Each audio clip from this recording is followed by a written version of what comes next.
Ho an'ny faritra Atsinanana sy ny faritra Analanjyrofo dia nanomboka tamin'ny 9 ariva teo ny fanombohan'ny taom-piotazana tamin'ny fomba ofisialy ho an'ny vokatra letchi mbola hoentina amin'ny tsika eto amin'ny fampahalalam-baovao amin'ny fotoana manaraka moa ny fisokafan'izay taom-piotazana letchi izay fa ny mahakasika ny vokabary aloha no hoentina amintsika manaraka kely ny vokabary ondrany Madagasikara raha tamin'ny afarana misedra olana ireo mpamboly amin'izao fotoana izao ny fiovaovan'ny toetrandro ny aratsy ny kalitaon'ny masomboly ampiasaina ireo no isan'ny olana goavana ho an'ny tantsaha malagasy.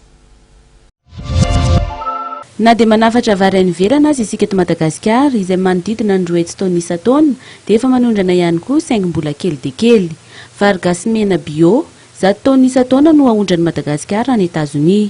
Mbola niady kosa nefa ny fanondranana vary de luxe na makaluka na ny alikombo any amin'ireo nosy rahavavy. Aloha zay nanao fandefasam-bary nakaty amin'ireto nosy manodidina atsika fa miaro tena koa ireo.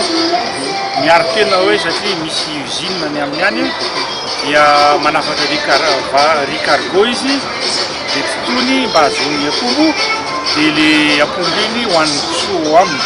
Karavary fotsy vidina ety amintsika dia tsy manana akombo izy zany. Dia nanao lalàna zareo hoe la réunion resahako hoe nanao lalàna zareo hoe taxi ambony be ny vary avy amin'ny Madagasikara. Dia tsy tafiditra.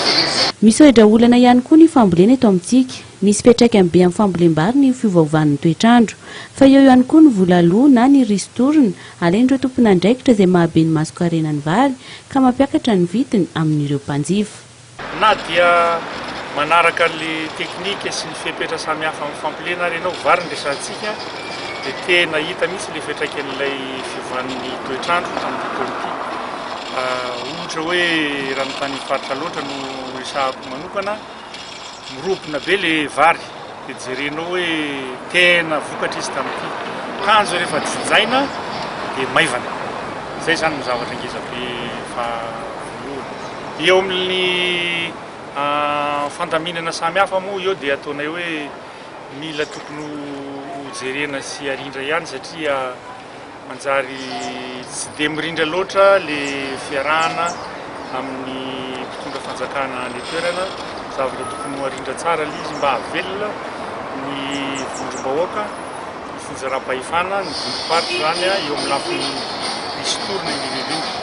Ny fanatsarana ny masomboly ampiasaina, ny fanamboaran-dalana, ny fanavaozana ireo lalan-drano izay efa tsentsina ny akamaroany, ny fanavaozana sy fanamboarana barazy, ny fampianarana ireo tantsaha, ireo no vahaolana aingana ahafahan'ny Madagasikara mamokatra vary betsaka ary ampihenana ny tahan'ny fanafaram-bary.